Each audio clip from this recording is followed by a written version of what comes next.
بسم الله الرحمن الرحيم.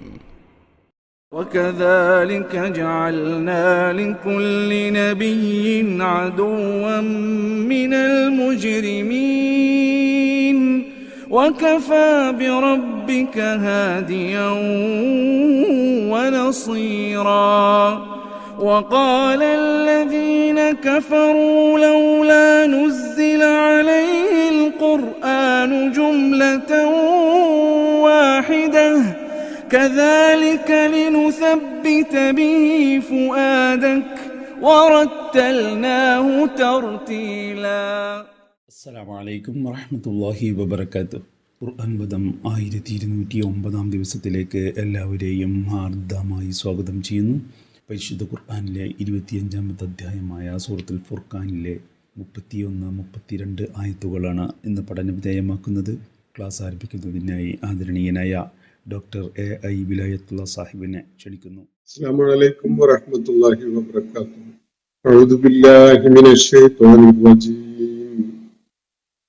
ബിസ്മില്ലാഹിർ റഹ്മാനിർ റഹീം. وكذلك جعلنا لكل نبي عدوا من المجرمين وكفى بربك هاديا ونصيرا. وقال الذين كفروا لولا نزل عليه القرآن جملة واحدة كذلك لنثبت به فؤادك ورتلناه ترتيلا. صدق الله العلي العظيم. സൂറത്തുൽ ഫുർഖാനിലെ 31-32 ആയത്തുകളാണ് ഞാൻ നിങ്ങളെ കേൾപ്പിച്ചിട്ടുള്ളത്. സത്യനിഷേധികള് ഉന്നയിച്ചിരുന്ന ഒരു വിഷയം, ഒരു ആരോപണമോ ആക്ഷേപമോ ഒക്കെ ആയിട്ട് ഉന്നയിച്ചിരുന്ന ഒരു കാര്യം, വിശുദ്ധ ഖുർആൻ അപ്പോഴായിട്ട് കുറേശ്ശെയായിട്ടാണ് അവതരിക്കുന്നത്. മുഹമ്മദ് മനസ്സിൽ തോന്നിയ കാര്യങ്ങൾ അപ്പോ ഓരോന്ന് വിളിച്ചു പറയുകയാണ്. അതല്ല ദൈവികമായൊരു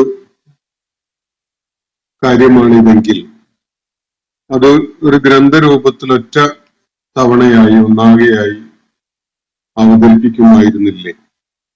ദൈവത്തിന് അത് സാധിക്കുമല്ലോ. ഇയാൾ അപ്പോഴായിട്ട് കുറേശ്ശെ അവിടുന്നും ഇവിടുന്നും ഒക്കെ പറഞ്ഞുകൊണ്ടിരിക്കുകയാണ്. അത് അയാൾക്ക് മനസ്സിൽ തോന്നുന്ന കാര്യങ്ങൾ അങ്ങനെ പറയുകയാണ്. അത് ഒരു ദൈവികമായ അവതരണമായിട്ട് കാണാൻ സാധിക്കുകയില്ല. ദൈവത്തിന് വേണമെങ്കിൽ ആവശ്യമുള്ള എല്ലാം ഉൾപ്പെടുത്തിയിട്ട് ഒറ്റ തവണയായിട്ട് അത് അവതരിപ്പിക്കാൻ കഴിയുമല്ലോ എന്നതാണ് അവർ പറഞ്ഞിരുന്ന കാര്യം. ആ വിഷയത്തില് നൽകപ്പെടുന്ന മറുപടിയാണ് ഇന്ന് നമ്മൾ വായിച്ചു വെച്ചിരിക്കുന്ന ആയത്തുകളിൽ അടങ്ങിയിട്ടുള്ളത്. ഇതിന്റെ തുടക്കത്തില് എല്ലാ പ്രവാചകന്മാരും വലിയ പ്രതിയോഗികളെ, അവരോട് ശത്രുത പുലർത്തുകയും അവരെ നേരിടുകയും ഒക്കെ ചെയ്തുകൊണ്ടിരുന്ന പ്രതിയോഗികളെ, ശത്രുക്കളെ നേരിടേണ്ടി വന്നിട്ടുണ്ട് എന്ന ഒരു ചരിത്ര വസ്തുതയും അള്ളാഹു ചൂണ്ടിക്കാണിക്കുന്നുണ്ട്. നമുക്ക് ഇന്ന് വായിച്ചു വെച്ച ആയത്തുകളിലേക്ക് തിരിയാം. വകദാലിക ജഅൽനാ ലികുല്ലി നബിയ്യിൻ അദുവ്വ. ഇതേപോലെ തന്നെ, ഇത് പ്രകാരം തന്നെ എല്ലാ പ്രവാചകന്മാർക്കും എല്ലാ നബിമാർക്കും നാം ഒരു അദുവിനെ, ഒരു ശത്രുവിനെ നിശ്ചയിച്ചു കൊടുത്തിട്ടുണ്ട്. എല്ലാ പ്രവാചകന്മാർക്കും അവരുടെ കാലഘട്ടങ്ങളിൽ അവര് നേരിടേണ്ടിയിരുന്ന ഒരു പ്രതിയോഗി, ഒരു ശത്രു അവർക്ക് മുന്നിൽ ഉയർന്നു വന്നിട്ടുണ്ട്.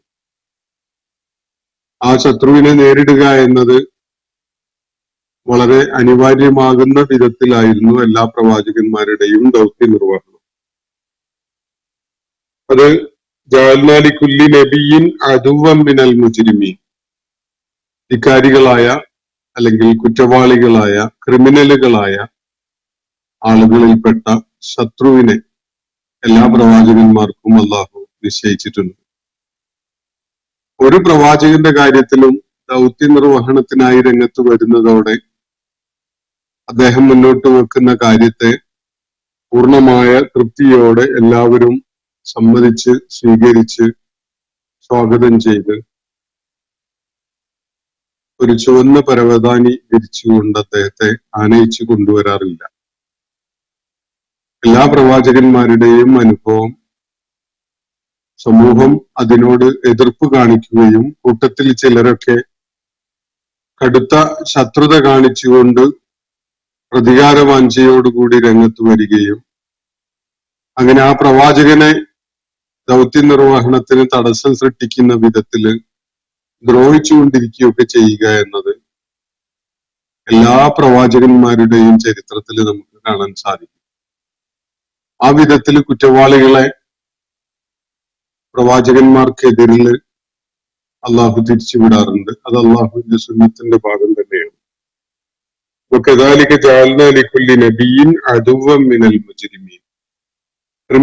ക്രിമിനലുകളായ ആളുകൾ നാട്ടിലെ ഒരു നിലക്കും സമൂഹത്തിൽ നന്മയിൽ അധിഷ്ഠിതമായ ഒരു സാമൂഹ്യ ഘടനക്ക് ഉപകരിക്കുന്ന ആളുകളെല്ലാവരും കുറ്റവാളികളായ എല്ലാവിധ അക്രമ മർദ്ദനങ്ങളുടെയും ആളുകളായിട്ട് സമൂഹത്തിന് രംഗത്ത് വരുന്ന കൂട്ടർ.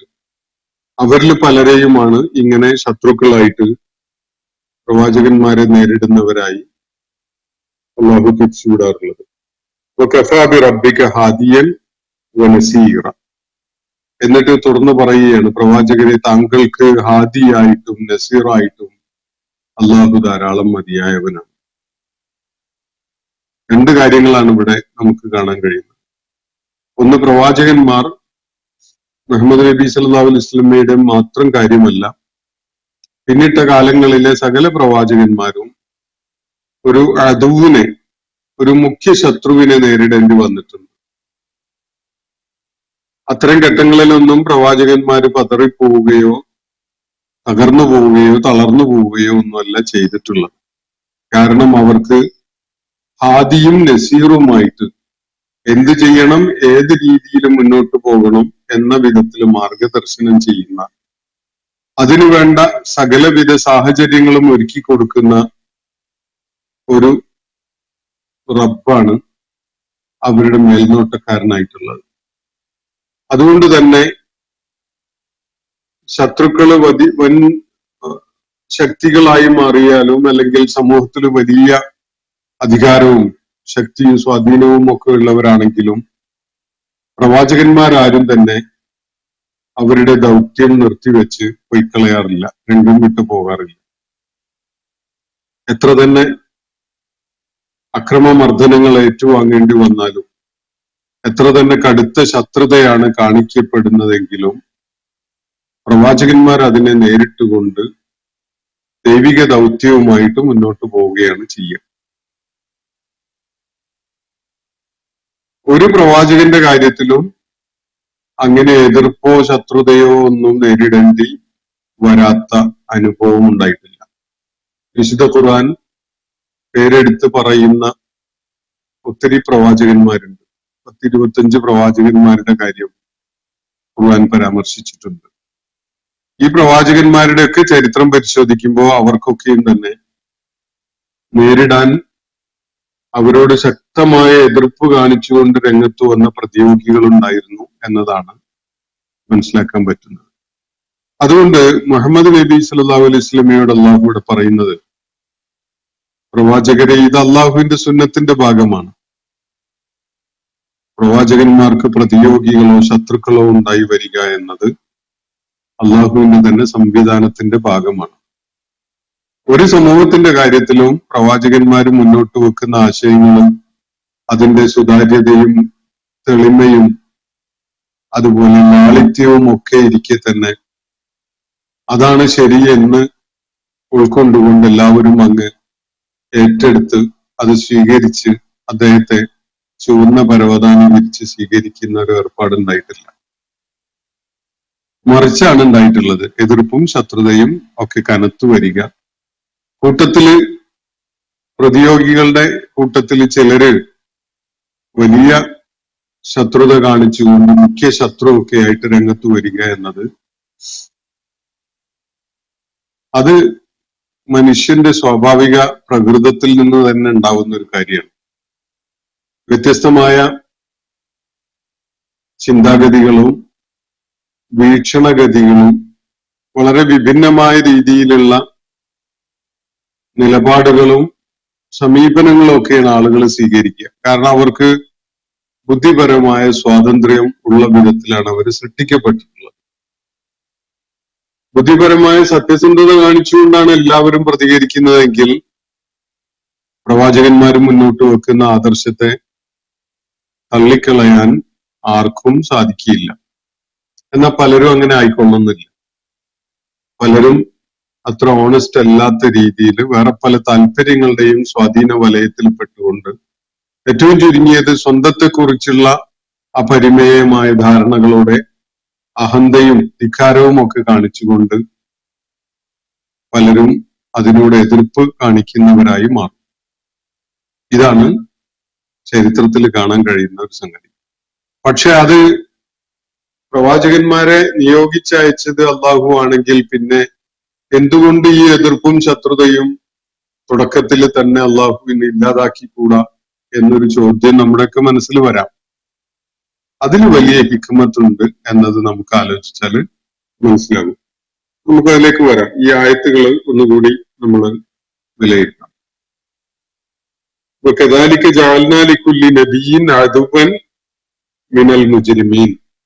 ഇപ്രകാരത്തില് എല്ലാ പ്രവാചകന്മാർക്കും നാം കുറ്റവാളികളായ, ധിക്കാരികളായ, അക്രമികളായവരുടെ കൂട്ടത്തിൽ നിന്ന് വലിയ ഒരു ശത്രുവിനെ നിശ്ചയിച്ചു കൊടുക്കുന്നു.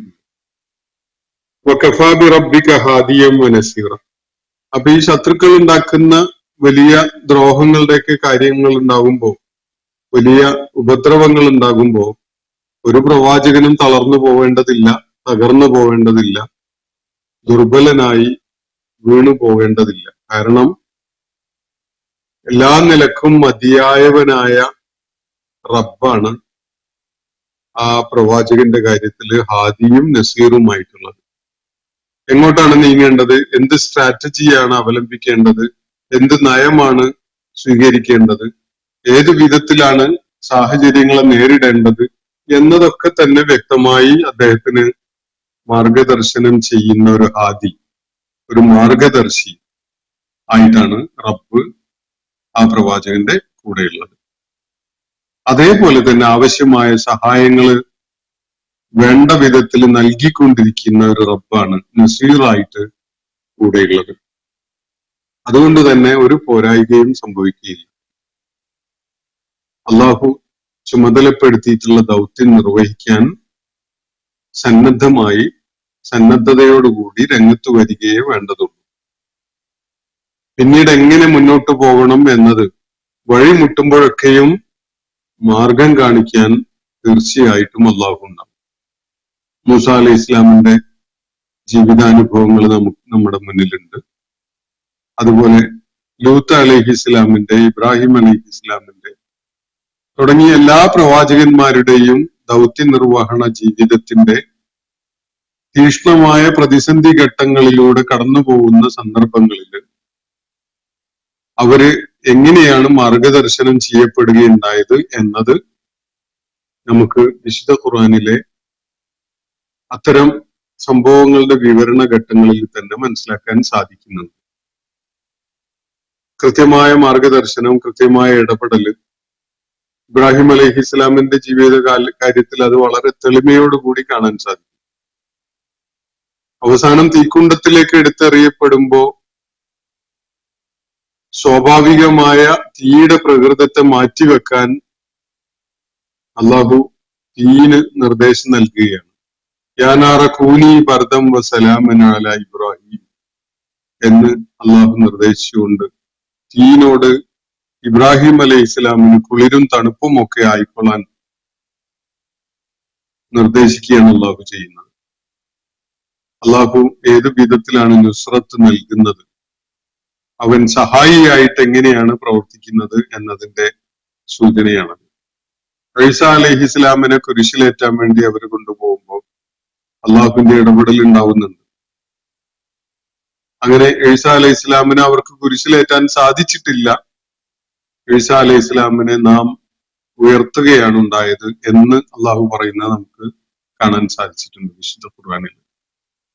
ഇബ്രാഹിം അലൈഹി ഇസ്ലാമിനോട് അദ്ദേഹത്തെ പരീക്ഷിക്കുന്നതിന് വേണ്ടി അദ്ദേഹത്തിന്റെ പ്രതിബദ്ധതയും അള്ളാഹുവിനോടുള്ള വിധേയത്വവും ഒക്കെ പരീക്ഷിക്കുന്നതിന് വേണ്ടി പുത്രനെ ബലിയെറുക്കാൻ ആവശ്യപ്പെട്ടപ്പോൾ ആ ഘട്ടത്തിലും ഇബ്രാഹിം അലൈഹി ഇസ്ലാമിന്റെ സമർപ്പണ ബോധം, സമർപ്പണത്തിനുള്ള സന്നദ്ധത വ്യക്തമാകുന്നതോടുകൂടി ആ വിഷയത്തിൽ അള്ളാഹു ഇടപെടുകയാണ്.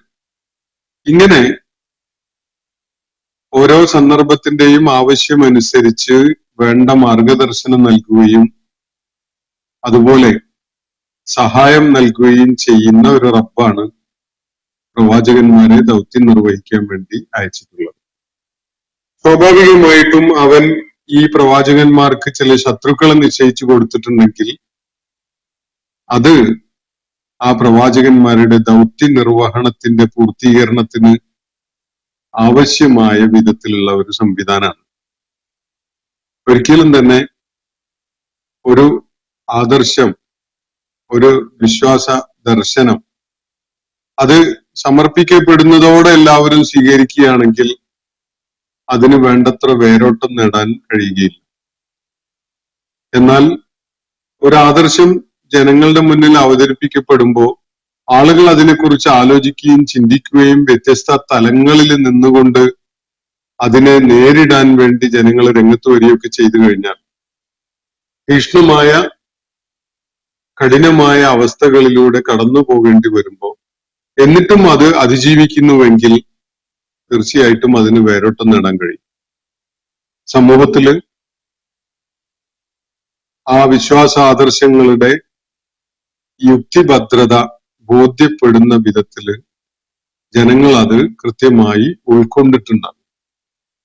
കാരണം അത് ഒരു തീച്ചൂളയിലൂടെയാണ് കടന്നു പോകുന്നത്. എല്ലാവിധ കടുത്ത പരീക്ഷണങ്ങളെയും നേരിട്ടുകൊണ്ട് അതിനെ അതിജീവിച്ചിട്ടാണ് അത് വേരോട്ടം നേടുന്നതും സ്ഥിരപ്രതിഷ്ഠ നേടിയെടുക്കുന്നതും ഒക്കെ തന്നെ. അതുകൊണ്ട് തന്നെ ശത്രുത, എതിർപ്പ്, വിയോജിപ്പ് ഇതൊക്കെ പ്രവാചകന്മാരുടെ ദൗത്യ നിർവഹണത്തിന്റെ തന്നെ ഭാഗമായിട്ട് അനിവാര്യമായ ഘടകങ്ങളാണ്. ആ വിധത്തിൽ അള്ളാഹു അതിനെ സംവിധാനിച്ചിട്ടുമുണ്ട്.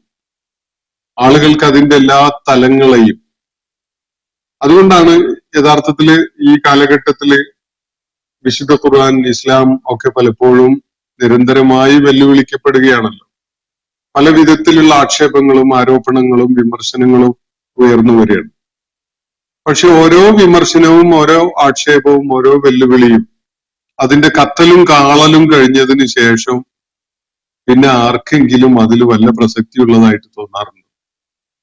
വിശുദ്ധ ഖുർആനെതിരില്, പ്രവാചകനെതിരിലും ഒക്കെ ഉയർത്തപ്പെടുന്ന പല ആക്ഷേപങ്ങളും ആരോപണങ്ങളും അത് അങ്ങ് കത്തി അമർന്ന് ഇല്ലാതെയായി പോവുകയല്ല എന്നല്ലാതെ, എന്റെയൊക്കെ കുട്ടിക്കാലത്ത് ഒരുപാട് ആക്ഷേപങ്ങളും വിമർശനങ്ങളും ഒക്കെ നബി സല്ലല്ലാഹു അലൈഹി വസല്ലമയ്ക്ക് എതിരിലും ഖുർആനെതിരിലും ഒക്കെ കേരളത്തിലെയും ഇന്ത്യയുടെ മറ്റു ഭാഗങ്ങളിലുള്ള പല നിരീശ്വര വിശ്വാസികളുടെ ഒക്കെ അതുപോലെ യുക്തിവാദികളുടെ ഒക്കെ ഭാഗത്തുനിന്ന് ഉന്നയിക്കപ്പെട്ടതുണ്ടായിരുന്നു. പിന്നീട് അതൊക്കെ എന്താണ് സംഭവിച്ചത്?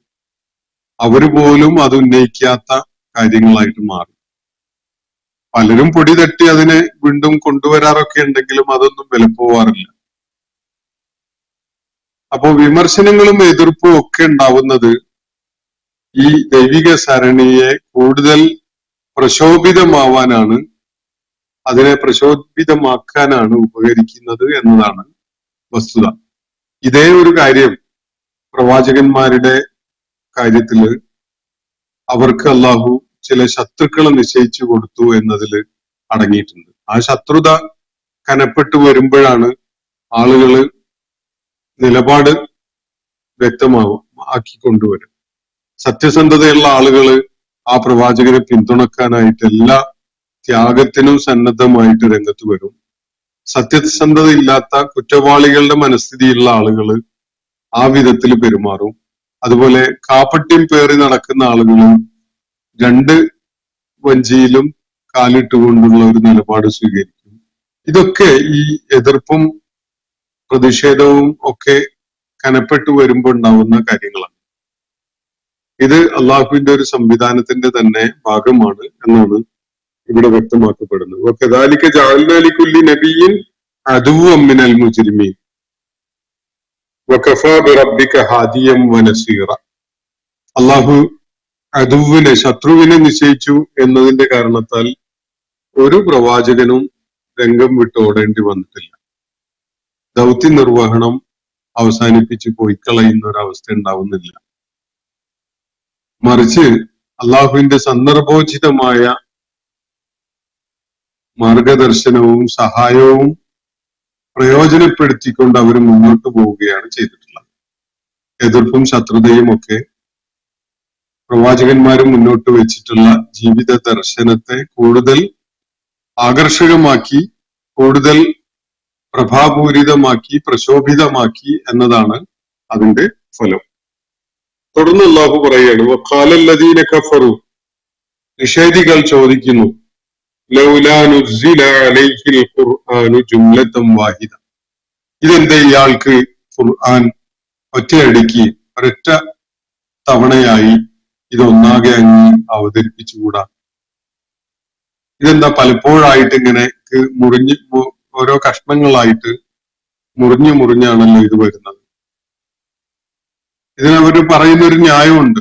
മുഹമ്മദ് നബി സല്ലല്ലാഹു അലൈഹി വസല്ലം ഒരു മനുഷ്യൻ എന്നുള്ള നിലക്ക് അദ്ദേഹത്തിന്റെ മനസ്സിൽ അപ്പോഴും ഇപ്പോഴൊക്കെ തോന്നുന്ന കാര്യങ്ങൾ അദ്ദേഹം വിളിച്ചു പറഞ്ഞുകൊണ്ടിരിക്കുകയാണ്. അതുകൊണ്ടാണ് ഇതിന് ഒരു പൂർണ്ണതയൊന്നും ഉണ്ടാവാത്തത്. അല്ലെങ്കിൽ ഇത് ദൈവികമായ ഗ്രന്ഥമാണെങ്കിൽ ഒറ്റയടിക്ക് ഒറ്റ തവണയായി ഒന്നാകെ അങ്ങ് അവതരിപ്പിക്കാമായിരുന്നല്ലോ. ഇതാണ് അവർ ഉന്നയിച്ചിരുന്ന ആക്ഷേപം. അതിന് അള്ളാഹു ഒരു മറുപടി നൽകുന്നുണ്ട് ഈ ആയത്തിന്. ഇപ്പൊ ഖാലല്ലദീന കഫറു, നിഷേധികൾ ചോദിക്കുന്നത് ഇതാണ്, ലൗലാ നുസ്സില അലൈഹിൽ ഖുർആനു ജുംലതൻ വാഹിദ, ഇതെന്താ ഇയാൾക്ക് ഖുർആൻ ഒറ്റയടിക്ക് ഒറ്റ തവണയായി ഒന്നാകെയായി അങ്ങ് അവതരിപ്പിച്ചുകൂടായിരുന്നോ? അങ്ങനെയല്ലാതെ പലപ്പോഴായിട്ട് പല കഷ്ണങ്ങളായിട്ട് അവതരിപ്പിക്കുന്നത് എന്തുകൊണ്ടാണ്? അത് തന്നെ ഇയാൾ ഒരു പ്രവാചകനല്ല, ഇത് ദൈവിക ഗ്രന്ഥമല്ല എന്നത് സൂചിപ്പിക്കുകയല്ലേ എന്നതാണ് അവരുടെ വാദം. അപ്പോ അതിന് മറുപടിയായിട്ട് അള്ളാഹു നൽകുന്നത് കദാലിക, അതങ്ങനെ തന്നെയാണ് വേണ്ടത്. ഏത് വിധത്തിലാണോ ഖുർആൻ അവതരിപ്പിക്കപ്പെട്ടുകൊണ്ടിരിക്കുന്നത് അതേ വിധത്തിൽ തന്നെയാണ് അത് അവതരിപ്പിക്കപ്പെടേണ്ടത്. എന്തിനാണ് അതങ്ങനെ പലപ്പോഴായി പല ഭാഗങ്ങളും കഷ്ണങ്ങളും ഒക്കെ ആയിട്ട് അവതരിപ്പിക്കപ്പെടുന്നത്? അങ്ങനെ തന്നെയാണ് വേണ്ടത് എന്നാണ് അള്ളാഹു പറയുന്നത്. എന്തിനാണത്? ലിനുസബ്ബിത ബിഹി ഫുആദക്, അത് മുഖേന താങ്കളുടെ ഹൃദയത്തെ ഉറപ്പിച്ചു നിർത്തുന്നതിന് വേണ്ടിയാണ്. രണ്ട് വായനകളാണ് ഈ ആയത്തിന്റെ ശകലത്തിന് സാധ്യതയുള്ളത്. ഈ ഖുർആൻ താങ്കളുടെ മനസ്സിൽ സ്ഥിരപ്രതിഷ്ഠ നേടാൻ, ഉറപ്പിച്ചു നിർത്താൻ അങ്ങനെ അവതരിപ്പിക്കപ്പെടേണ്ടതുണ്ട്. ഒന്നാകെ ഒരു ഗ്രന്ഥമായിട്ട് ഒറ്റ തവണയായിട്ട് ഇതിനെ അവതരിപ്പിച്ചിട്ടുണ്ടായിരുന്നെങ്കിൽ ഇത് പൂർണ്ണമായിട്ടും നബി സല്ലല്ലാഹു അലൈഹി വസല്ലമക്ക് ഹൃദയസ്ഥമാക്കി വെക്കാനോ ഹൃദയത്തിൽ സ്ഥിരപ്രതിഷ്ഠ നേടിയതാക്കി മാറ്റാനോ കഴിയണം എന്നില്ല. അത് നബി സല്ലല്ലാഹു അലൈഹി വസല്ലമയുടെ ഹൃദയത്തിൽ അതിന്റെ ഒരു ടെക്സ്റ്റ് എന്നുള്ള നിലക്ക് പൂർണ്ണമായിട്ട് സ്ഥിരപ്പെടുത്തണമെങ്കിൽ ഇങ്ങനെ തന്നെ ചെയ്യണം എന്നൊരു വായനയാണത്. മറ്റൊന്ന്, നബി സല്ലല്ലാഹു അലൈഹി വസല്ലമയുടെ മനസ്സിന് പല ചാഞ്ചല്യങ്ങളും വിഷമങ്ങളും പ്രയാസങ്ങളും ഒക്കെ നേരിടേണ്ടി വരുന്നുണ്ടല്ലോ ഈ ദൗത്യ നിർവഹണത്തിന്റെ ഭാഗമായിട്ട്. ആ ഘട്ടങ്ങളിലൊക്കെ അദ്ദേഹത്തിന്റെ മനസ്സിനെ സാന്ത്വനിപ്പിച്ച് ഉറപ്പിച്ചു നിർത്തുന്നത് എന്താണ് എന്നാണ് നിങ്ങൾ കരുതിയത്? അതാണ് പടച്ച തമ്പുരാന്റെ ഭാഗത്തു നിന്നുള്ള ഈ തൻസീൽ. അള്ളാഹുവിന്റെ പ്രവാചകന് ഏറ്റവും പ്രയാസം അനുഭവപ്പെട്ടിരുന്ന ഒരു ഘട്ടം വഹി ലഭിച്ചു തുടങ്ങിയതിന് ശേഷം ഒരു ഘട്ടം വഹിയില്ലാത്ത കുറച്ചു കാലം ഉണ്ടായപ്പോഴാണ്. വഹി ലഭിക്കാതിരുന്ന മാസങ്ങളുടെ ഒരു കാലമുണ്ടായപ്പോ അത് നബി സല്ലല്ലാഹു അലൈഹി വസല്ലമയെ വല്ലാതെ വിഷമിപ്പിക്കുകയുണ്ടായി. എന്റെ റബ്ബ് എന്നെ കൈയൊഴിഞ്ഞു കളഞ്ഞോ എന്നൊരു തോന്നൽ പോലും ശക്തിപ്പെട്ടു വന്നത് ആ ഘട്ടത്തിലാണ്. നബി സല്ലല്ലാഹു അലൈഹി വസല്ലമയെ അള്ളാഹുവിന്റെ ദൂതൻ എന്ന നിലക്ക്, ഒരു വ്യക്തി എന്നുള്ള നിലക്ക് ഏറ്റവും ഏറെ എംപവർ ചെയ്ത് നിർത്തിയിരുന്ന കാര്യം നിരന്തരമായി സമാപിയായി അദ്ദേഹത്തിന് ലഭിച്ചുകൊണ്ടിരുന്ന ഈ വെളിപാടുകളാണ്. വെളിപാടുകൾ ലഭിക്കുന്നതോടുകൂടി നബി സല്ലല്ലാഹു അലൈഹി വസല്ലമക്ക് ധൈര്യം പകർന്നു കിട്ടുന്നു, ശക്തി ലഭിക്കുന്നു, താൻ അള്ളാഹുവിന് വളരെ വേണ്ടപ്പെട്ടവനാണ് എന്ന തോന്നല് ശക്തമാകുന്നു. ആ ഒരു ധൈര്യം, ആ ഒരു പിന്തുണ, ഇതാണ് നബി സല്ലല്ലാഹു അലൈഹി വസല്ലമക്ക് ദൗത്യ നിർവഹണത്തിന് ഏറ്റവും ആവശ്യമായിരുന്നത്. ഒരു ദൗത്യം തന്നെ ചുമതലപ്പെടുത്തിയിട്ട് അള്ളാഹു അങ്ങ് തള്ളിവിട്ടിരിക്കുകയാണ്, പിന്നെ എന്റെ കാര്യത്തിലേക്ക് തിരിഞ്ഞു നോക്കുന്നേ ഇല്ല എന്നൊരു തോന്നലല്ല നബി സല്ലല്ലാഹു അലൈഹി വസല്ലമയെ സംബന്ധിച്ചിടത്തോളം അദ്ദേഹത്തിന്റെ ദൗത്യ നിർവഹണം നടക്കുമ്പോൾ വേണ്ടത്. അദ്ദേഹത്തിന് ആവശ്യമായിട്ടുള്ളത്, എന്നോടൊപ്പം എന്റെ റബ്ബുണ്ട്, നിരന്തരമായിട്ട് എനിക്ക് മാർഗദർശനം നൽകുന്നവനായിക്കൊണ്ട് എനിക്ക് വേണ്ട സഹായങ്ങൾ നൽകിക്കൊണ്ട് എന്റെ റബ്ബ് എന്നോടൊപ്പം ഉണ്ട് എന്ന തോന്നലാണ് നബി സല്ലല്ലാഹു അലൈഹി വസല്ലമക്ക് ഏറ്റവും കൂടുതൽ ആവശ്യമുള്ളത്. അപ്പോ രണ്ട് കാര്യങ്ങൾ, രണ്ട് വായന ഇവിടെ ഞാൻ സൂചിപ്പിക്കുകയുണ്ടായി. ഒന്ന്, ഈ ഖുർആൻ തന്നെ നബി സല്ലല്ലാഹു അലൈഹി വസല്ലമയുടെ മനസ്സിൽ ഉറപ്പിച്ചു നിർത്തണമെങ്കിൽ ഈ വിധത്തില് ഭാഗങ്ങളായി പലപ്പോഴായിട്ട് അവതരിപ്പിക്കപ്പെടണം. ഇതാണ് ഒരു വിശദീകരണം. രണ്ടാമത്തെ വിശദീകരണം, നബി സല്ലല്ലാഹു അലൈഹി വസല്ലമയുടെ മനസ്സിനെ ധൈര്യം പകർന്നുകൊണ്ട്, ശക്തി പകർന്നുകൊണ്ട് ഉറപ്പിച്ചു നിർത്തണമെങ്കിൽ നിരന്തരമായി അദ്ദേഹത്തിന് പലപ്പോഴായി ദൈവിക വെളിപാടുകൾ അങ്ങനെ ലഭിച്ചുകൊണ്ടേയിരിക്കണം. ഇത് സംഭവിക്കുകയാണെങ്കിലാണ് അദ്ദേഹത്തിന് കരുത്തുണ്ടാവുക. ചാർജ് ചെയ്തുകൊണ്ടിരിക്കുകയാണ്. ഇവിടെ പല നിലക്കുള്ള മാർഗദർശനം നൽകുന്ന കാര്യങ്ങളാണ് ആയാത്തുകളിൽ ഉള്ളതെങ്കിലും നബി സല്ലല്ലാഹു അലൈഹി വസല്ലമക്ക് വ്യക്തിപരമായി ഏറ്റവും ഏറെ ആവശ്യമുണ്ടായിരുന്ന ഊർജം നിരന്തരം നൽകപ്പെട്ടിരുന്നത് ഈ വെളിപാടുകൾ നൽകുന്ന പ്രക്രിയയിലൂടെയാണ് എന്നാണ് ഇവിടെ സൂചിപ്പിക്കപ്പെടുന്നത്. അത് മാത്രമല്ല, നമ്മൾ ഇസ്ലാമിക ചരിത്രം വിലയിരുത്തുമ്പോൾ കാണാൻ കഴിയുന്ന ഒരു കാര്യം, നബി സല്ലല്ലാഹു അലൈഹി വസല്ലമയുടെ അനുയായികളായി കൂടെ ഉണ്ടായിരുന്ന ആളുകൾ ബഹുഭൂരിഭാഗവും നിരക്ഷരരായിരുന്നു. നബി സല്ലല്ലാഹു അലൈഹി വസല്ലമയും നിരക്ഷരനാണ്. ആ ഒരു സമൂഹത്തിന് ഹൃദയം കൊണ്ട് ഈ ദൈവിക വെളിപാടുകളെ ഏറ്റുവാങ്ങണമെങ്കിൽ അവരെല്ലാവരും അത്, അവരിൽ ഭൂരിപക്ഷം പേരും അത് ഹൃദിസ്ഥമാക്കി കൊണ്ട് നടക്കണമെങ്കിൽ അത് ഇങ്ങനെ ഘട്ടം ഘട്ടമായി കുറേശ്ശെയായിട്ട് അവതരിപ്പിക്കപ്പെടേണ്ടതുണ്ട്. ഒന്നാകെ അങ്ങ് അവതരിപ്പിച്ചു കഴിഞ്ഞാൽ അന്ന് മഖറുൽ ഖുർആനോ തഹ്ഫീദുൽ ഖുർആൻ കോഴ്സ് നടത്തുന്ന സ്ഥാപനങ്ങളോ ഒന്നുമില്ല. അതൊക്കെ പിന്നീട് ഉണ്ടായതാണ്. അപ്പൊ ഇത് ഹൃദിസ്ഥമാക്കിയ, ഹൃദയത്തില് ഇത് ചുമന്ന് നടക്കുന്ന ആളുകളില്ലാതെയാവും. അപ്പോ ജനങ്ങളുടെ ഹൃദയങ്ങളിൽ ഇത് ഉറപ്പിച്ചു നിർത്തുക എന്നൊരു കാര്യം അതിന് താല്പര്യമായിട്ടുണ്ട്. മറ്റൊരു കാര്യം, ഇസ്ലാമിക സമൂഹത്തെ അള്ളാഹു ക്രമപ്രവൃദ്ധമായിട്ടാണ് വളർത്തിക്കൊണ്ടുവരുന്നത്. എല്ലാ നിയമങ്ങളും ഒറ്റയടിക്ക് ഒരു കിതാബിലാക്കി അങ്ങ് കൊടുത്തു വിട്ടിരുന്നെങ്കിൽ അതിൽ ഒരു നിയമം പോലും ജനങ്ങൾ ഹൃദയപൂർവം അവർക്ക് ജീവിതത്തിൽ നടപ്പിലാക്കാൻ പറ്റുന്ന ഒരു സംഗതി എന്ന നിലക്ക് സ്വീകരിച്ചുകൊണ്ട് അത് പ്രാവർത്തികമാക്കി കൊണ്ടുവരികയില്ല. എന്നാൽ ജനങ്ങളുടെ ഈ നിയമങ്ങൾ ഏറ്റുവാങ്ങാനും പ്രാവർത്തികമാക്കാനുമുള്ള കഴിവിനനുസരിച്ചാണ് അത് നൽകപ്പെട്ടിട്ടുള്ളതെങ്കിൽ അത് വളരെ സ്വാഭാവികമായ നിലക്ക് സന്തോഷപൂർവം എല്ലാവരും ഏറ്റുവാങ്ങുകയും നടപ്പിലാക്കുകയും ചെയ്യും. മദ്യപാനം അവസാനിപ്പിച്ചത്, അടിമമോചനം നടപ്പിലാക്കിയത്, അങ്ങനെ സമൂഹത്തിലെ പല, ഇപ്പൊ സിന അവസാനിപ്പിക്കുന്നതിന് വേണ്ട നടപടികൾ, വ്യഭിചാര വൃത്തിയില്ലാത്ത, അഡൽറ്ററസ് ആയ ടെൻഡൻസീസ് ഇല്ലാത്ത ഒരു സമൂഹത്തെ രൂപകൽപ്പന ചെയ്ത് ഉണ്ടാക്കി കൊണ്ടുവന്നത്, ഇതൊക്കെ ഇങ്ങനെ ക്രമപ്രവൃദ്ധമായ രീതിയിലാണ്. കുത്തഴിഞ്ഞ് തീർത്തും അരാജകത്വം കൊടികുത്തി വാഴുന്ന ഒരു സാംസ്കാരിക പശ്ചാത്തലത്തില് ഇസ്ലാമിന്റെ നിയമങ്ങൾ ഒന്നടങ്കം അങ്ങ് അടിച്ചേൽപ്പിക്കുന്ന വിധത്തിൽ ഒരു കിതാബില് രേഖപ്പെടുത്തിയിട്ട് ഇതാ നാളെ മുതൽ ഇങ്ങനെ ആവണം എന്ന് പറഞ്ഞാൽ അതൊന്നും സ്വീകരിക്കാൻ ഒരാൾക്കും സാധിക്കുന്നുണ്ടാവില്ല. തീർത്തും പലിശ അധിഷ്ഠിതമായ ഒരു ജീവിതം നിലനിന്നിരുന്ന മക്കയില്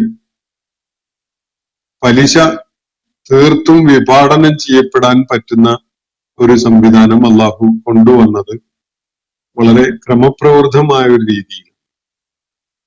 ഇതൊക്കെ സൂചിപ്പിക്കുന്നത് വിശുദ്ധ ഖുർആനിലൂടെ നൽകപ്പെട്ടിട്ടുള്ള നിർദ്ദേശങ്ങള് അപ്പോഴായിട്ട് പല ഘട്ടങ്ങളിലായിട്ട് അവതരിപ്പിക്കപ്പെട്ടത് തികഞ്ഞ യുക്തിയോടുകൂടിയാണ് എന്നത് കാണാൻ കഴിയും. നബി സല്ലല്ലാഹു അലൈഹി വസല്ലമയുടെ മനസ്സിനെ സാന്ത്വനിപ്പിക്കുകയും ശക്തി പകരുകയും കരുത്ത് നൽകുകയും ഒക്കെ ചെയ്യുക എന്നൊരു കാര്യം ഉണ്ടായിട്ടുണ്ട്. ഖുർആൻ നബി സല്ലല്ലാഹു അലൈഹി വസല്ലമയുടെ മനസ്സിൽ അതിന്റെ പദങ്ങൾ ക്രമത്തിൽ തന്നെ ചേർത്ത് വെച്ച് മനസ്സിൽ ഉറപ്പിച്ചു നിർത്തി എന്നത് അവിടെ നടന്നിട്ടുണ്ട്.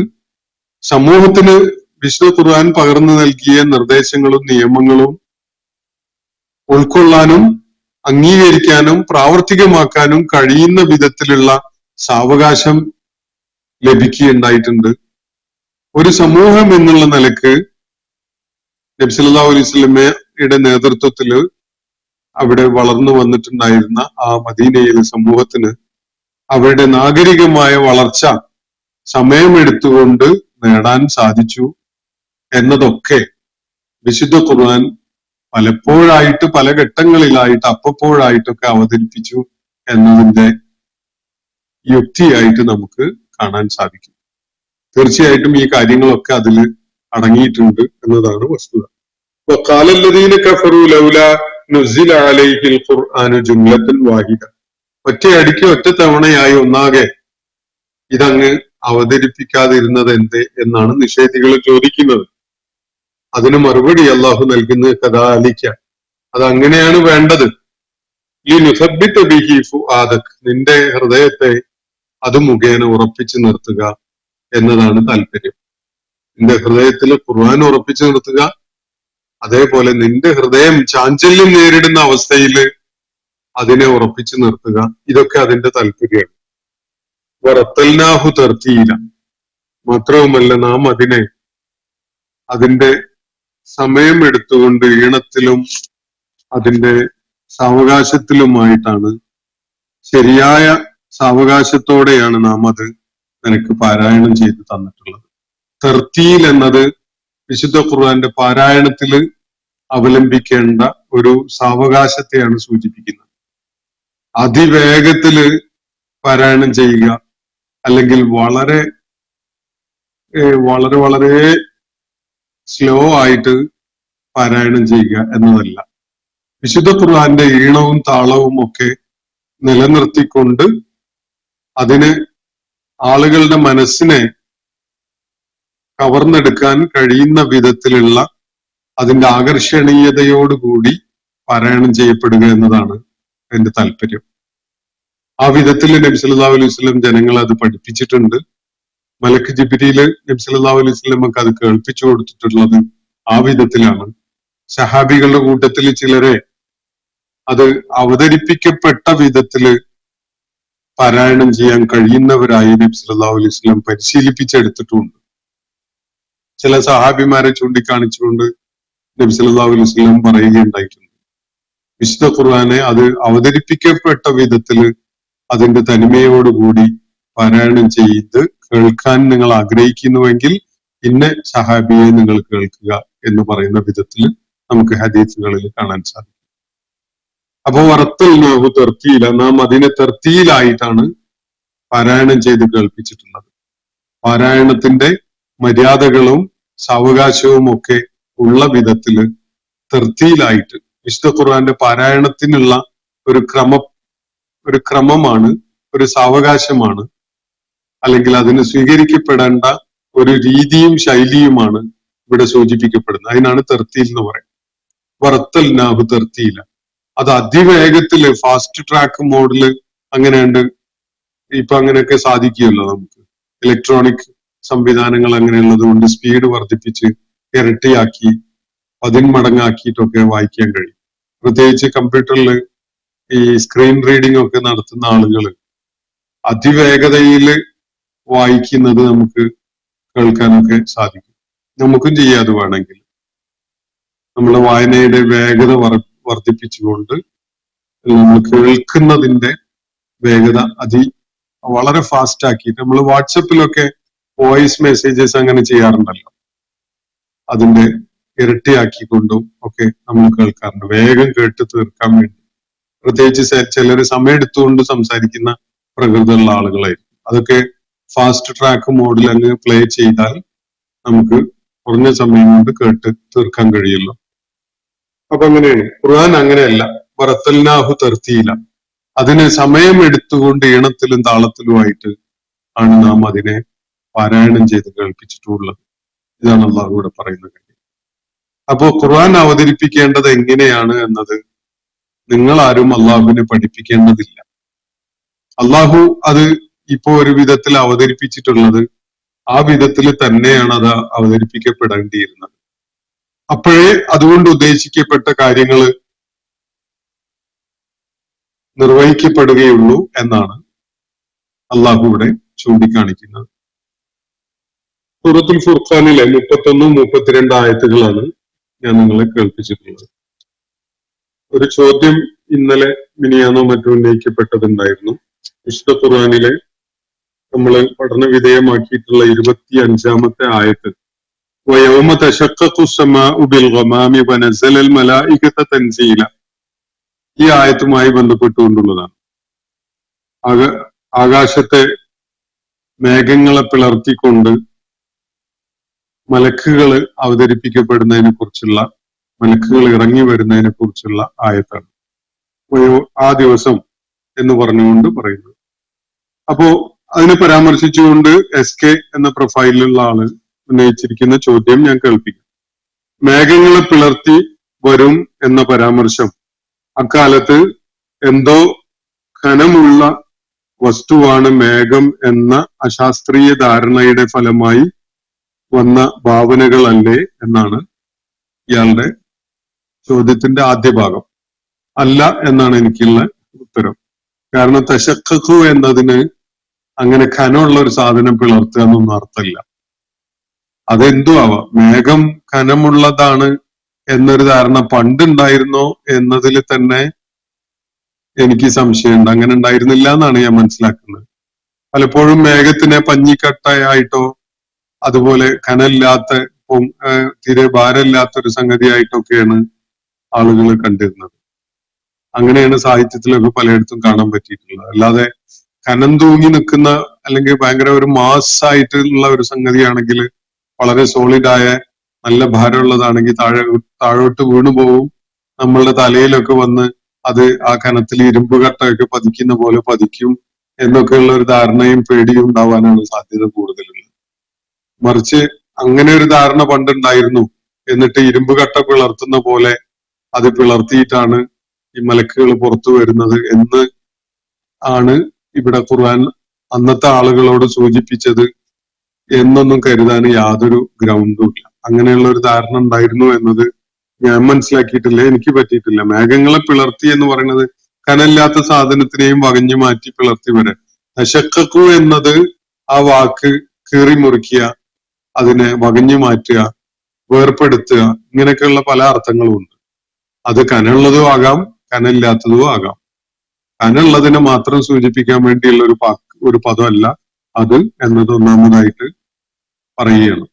മേഘങ്ങളെ ഇപ്പൊ വകഞ്ഞു മാറ്റി, ഇപ്പൊ നമ്മള് വിമാനം കടന്നു പോകുന്ന കാണുന്നുണ്ട്. മേഘങ്ങളിലൂടെ കടന്നു പോകും. കുറെ നേരത്തേക്ക് മേഘങ്ങള് പിളർന്ന് രണ്ട് ഭാഗത്തേക്കായി മാറിയിട്ട് റോക്കറ്റ് ഒക്കെ പോയി കഴിഞ്ഞാൽ നമ്മൾ കാണുന്നുണ്ട് ആകാശത്തിലാണ്.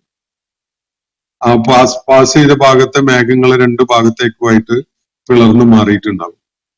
ആ ഒരു സംഗതിയെയാണ് ഇവിടെ സൂചിപ്പിക്കപ്പെടുന്നതെന്ന് കാണാൻ കഴിയും. അപ്പോ ഇത് ഇദ്ദേഹത്തിന്റെ തെറ്റായ ഒരു ധാരണയാണ്. ഇത്തരം തെറ്റുകൾ സൃഷ്ടികർത്താവാണ് എന്ന് പറയപ്പെടുന്ന അള്ളാഹുവിന് പറയാൻ കഴിയുമോ? ഇത് സൂചിപ്പിക്കുന്നത് ഒരു വ്യക്തി അള്ളാഹുവിന്റെ പേരിൽ ഇതെല്ലാം പറഞ്ഞു എന്നതല്ലേ? അറിവ്, അവസാനത്തെ ഈ വാചകം എനിക്ക് മനസ്സിലായിട്ടില്ല. അറിവ് ഉൾക്കൊള്ളാൻ കഴിയുന്ന കാര്യങ്ങൾക്ക് ഒരു പരിമിതിയും ഇല്ല എന്നതാണ് പ്രചരിക്കുന്ന അന്ധവിശ്വാസങ്ങൾ സൂചിപ്പിക്കുന്നത് എന്നാണ് അവസാനത്തെ വാചകം. അത് എന്താണ് അതിന്റെ ആശയം എന്നുള്ളത് എനിക്ക് മനസ്സിലാക്കാൻ പറ്റിയിട്ടില്ല. ഞാൻ ഒരുപാട് തിരിച്ചു മറിച്ചൊക്കെ വായിച്ചു നോക്കി. അതിന് പ്രത്യേകിച്ച് ഒരു അർത്ഥവും സജസ്റ്റ് ചെയ്യാൻ കഴിയുന്നില്ല എന്നാണ് ഞാൻ കരുതുന്നത്. എന്തായാലും ഇദ്ദേഹം ഉന്നയിച്ചിരിക്കുന്ന ഈ ചോദ്യത്തിന്റെ ഒരു ബേസിക് നോഷൻ എന്ന് പറയുന്നത് പഴയകാലത്തെ ആളുകൾ കരുതിയിരുന്നത് മേഘം ഭയങ്കര കനമുള്ള ഒരു സംഗതിയാണ്. വലിയ വാളോ അല്ലെങ്കിൽ ഇരുമ്പിന്റെ ആയുധമൊക്കെ ഉപയോഗിച്ചിട്ട് വെട്ടി മുറിച്ചാലേ അത് പകുത്ത് കഷ്ണങ്ങളാക്കാൻ കഴിയുള്ളൂ എന്നൊക്കെയുള്ള ഒരു നോഷൻ ആളുകൾക്ക് പണ്ട് കാലത്തുണ്ടായിരുന്നു. ആ അബദ്ധമാണ് ഖുർആൻ ഇവിടെ പറയുന്നത് എന്നതാണ് ഇയാൾ മുന്നോട്ട് വെക്കുന്നത്. ഒന്ന്, ഭാഷാപരമായിട്ട് അങ്ങനെ ഒരു ആശയമല്ല ഖുർആന്റെ ഈ വാക്കുകൾക്കുള്ളത്. രണ്ടാമത്തത്, അക്കാലത്ത് ജനങ്ങള് മേഘം അങ്ങനെ കനമുള്ള ഒരു സാധനമാണ് എന്ന് ഒരു ധാരണ കൊണ്ട് നടന്നിട്ടുണ്ടായിരുന്നില്ല എന്നാണ് എന്റെ ധാരണ. കാരണം സാഹിത്യ രചനകളിലൊന്നും അങ്ങനെയുള്ള പ്രയോഗങ്ങളല്ല മേഘത്തെ കുറിച്ച് കാണുന്നത്. പഞ്ഞിക്കെട്ട് പോലെയൊക്കെയുള്ള ഒരു സംഗതിയായിട്ട് പാറി നടക്കുന്ന കനലില്ലാത്ത അപ്പൂപ്പൻ താടി വിത്തൊക്കെ പോലെ ഉള്ള ഒരു സാധനമായിട്ടാണ് മേഘത്തിന് പണ്ടും ആളുകൾ കണ്ടിരുന്നത് എന്നാണ് എനിക്ക് മനസ്സിലാക്കാൻ പറ്റുന്നത്. മറിച്ച് ആരാണ് ഇതിനെ വലിയ കനമുള്ള ഒരു സോളിഡ് ആയ എൻറ്റിറ്റി ആയിട്ട് കണ്ടിരുന്നത് എന്നത് എന്തെങ്കിലും ചരിത്രപരമായ തെളിവിന്റെ അടിസ്ഥാനത്തിൽ SK അവതരിപ്പിക്കുകയാണെങ്കിൽ നമുക്ക് അതിന്റെ മറ്റു വശങ്ങളിലേക്ക് നമ്മുടെ ശ്രദ്ധ തിരിച്ചുവിടാം. അള്ളാഹു നമ്മെ എല്ലാവരെയും അനുഗ്രഹിക്കുമാറാവട്ടെ. വാഖിർ ദഅ്വാനാ അൽഹംദുലില്ലാഹി റബ്ബിൽ ആലമീൻ. അസ്സലാമു അലൈക്കും വറഹ്മത്തുള്ളാഹി വബറകാതുഹു. ഇന്നത്തെ ഖുർആൻ പദം ഇവിടെ സമാപിക്കുന്നു. ഖുർആൻ പഠനത്തിൽ പങ്കെടുത്ത എല്ലാവർക്കും അള്ളാഹു അർഹമായ പ്രതിഫലം നൽകി അനുഗ്രഹിക്കട്ടെ. വആഖിറു ദഅ്വാനാ അൽഹംദുലില്ലാഹി റബ്ബിൽ ആലമീൻ. അസ്സലാമു അലൈക്കും വറഹ്മത്തുള്ളാഹി വബറകാതുഹു.